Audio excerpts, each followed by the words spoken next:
Hey YouTube, I'm Ross Stewart with Stewart Media Digital, and I'm here today to talk about the Sony 135mm f1.8 G Master Prime lens. Now, when this lens was announced, I got so excited. I love portrait photography, and this just seemed like the ultimate portrait lens. The subject separation, the bokeh, it is absolutely amazing through this lens. It is $2,100 though, so it is a tough lens to justify buying.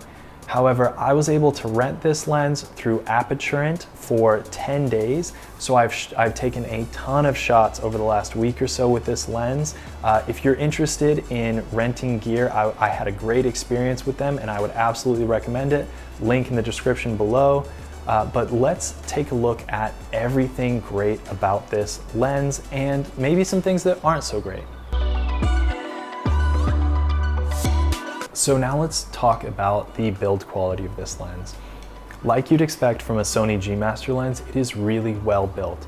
It is a plastic construction with a magnesium alloy interior. And good thing for that plastic because it is still really heavy. It is over 2 pounds or 950 grams, and it is bulky. It is a heavy lens. It is really front heavy on all of Sony's cameras, but on APS-C cameras, it is ridiculous. It is so front heavy. And by the way, on an APS-C camera, it behaves like a 202.5mm lens, so it becomes even more telephoto. Onto the focus ring, it does have this nice rubberized focus ring. It's got a good amount of resistance. It is focused by wire though, which I don't prefer, but it does have a good amount of resistance. Overall, I would say the focus ring is pretty average. It does have an autofocus manual focus switch, as well as a switch that allows you to change the focal range. So if you click it to full, it does the full range. 0.7 to 2 meters is really great for that closer range for portraits, and then you have 1.5 meters to infinity. So if you know your subject is a little bit further away and you're worried about it coming too close, hunting, you can limit the range, which I do actually really like for a lens like this. If you're taking portraits, you can set it to that middle range and you don't have to worry so much about it trying to focus on the background or anything like that. So that is really cool to see on this lens. Next, it has a manual aperture ring, which I have really grown to love about these Sony cameras. I usually know what aperture I want to shoot at, and it's really nice to just be able to take my left hand and just switch it over to that aperture without having to like mess with the back of the camera. It's really not a big deal. I prefer it. I know some people don't, but it feels really good on this lens. The clicks are really solid. I'm not worried about accidentally bumping it. It does have a switch to declick the aperture, which is again really nice for video shooters. If you want to change your exposure while recording, you can do it really smoothly without those incremental jumps. So that's really fun for this lens. It also has 2 focus lock buttons. I personally don't use them for anything, but I know a lot of people do and have come to really like them. So this lens has 2, another really big plus for it. I also really like the lens hood that comes with this lens. It is a deep bayonet style lens hood, and it's got this felt lining on the inside to cut down on light bouncing around inside of the lens hood. Additionally, this lens is actually weather sealed. It has a nice rubber gasket on the back and it has a fluorine coating on the front. So when this lens says it's weather sealed, I actually believe them, unlike many of the other Sony lenses that I've tested. Now let's talk about image quality. This lens is packed full of glass. It has 13 elements in 10 groups, including an extreme spherical element, a super low dispersion element, and a regular low dispersion element to give it some really, really impressive corner to corner sharpness. It has pretty much no distortion to speak of, but you wouldn't really expect too much from a 135mm anyway.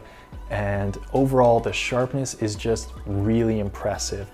which is really great for a portrait lens. I love being able to punch in and really see super sharp eyes. I have loved taking portraits with this lens.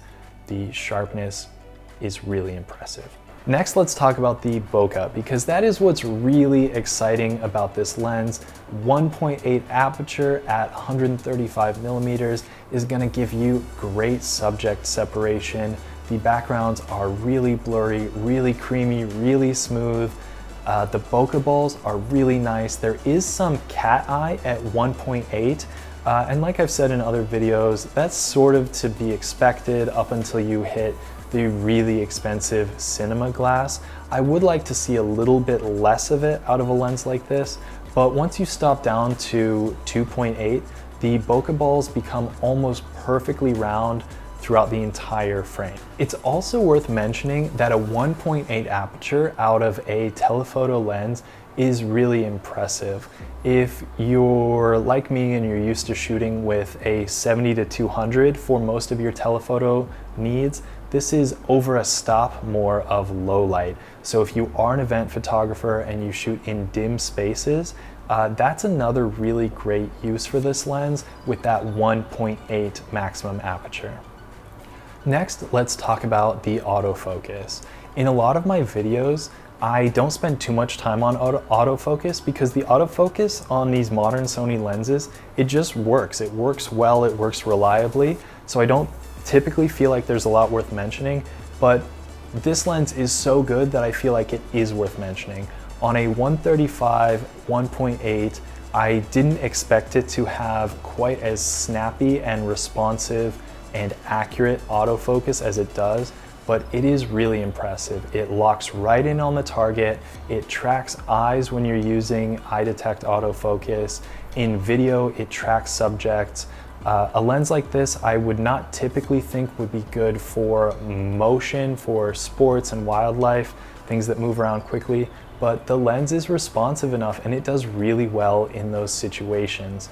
So the autofocus is definitely worth mentioning. It is really impressive. Another quick thing worth mentioning is that this lens has almost no focus breathing. It does have a tiny bit, but other lenses, other telephoto lenses have noticeable focus breathing, which is when it focuses in and out. It actually changes from that perfect 135 millimeters to be maybe a little bit closer or a little bit further away.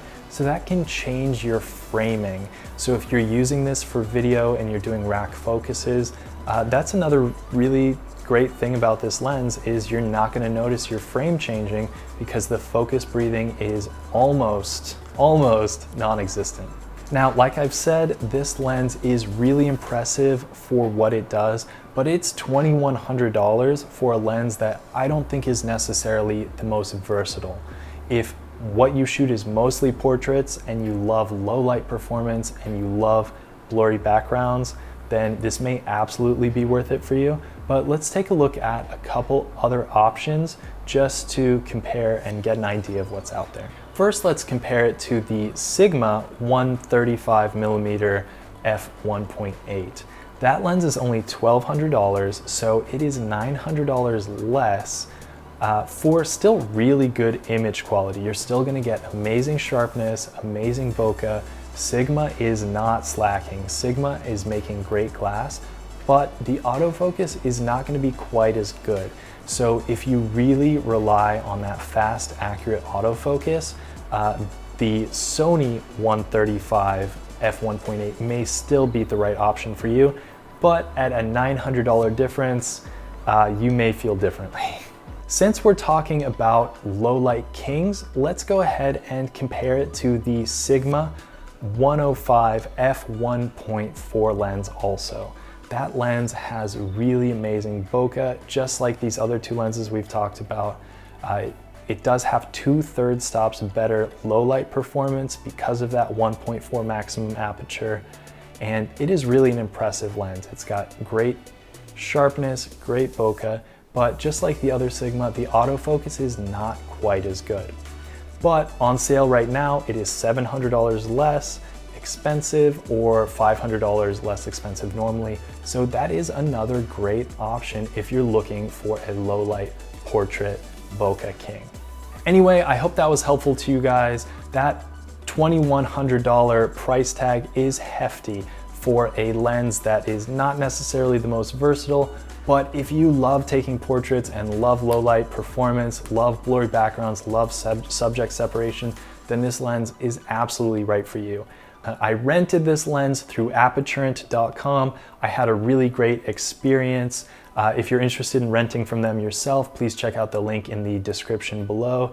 And as always, be sure to like and subscribe. Thanks.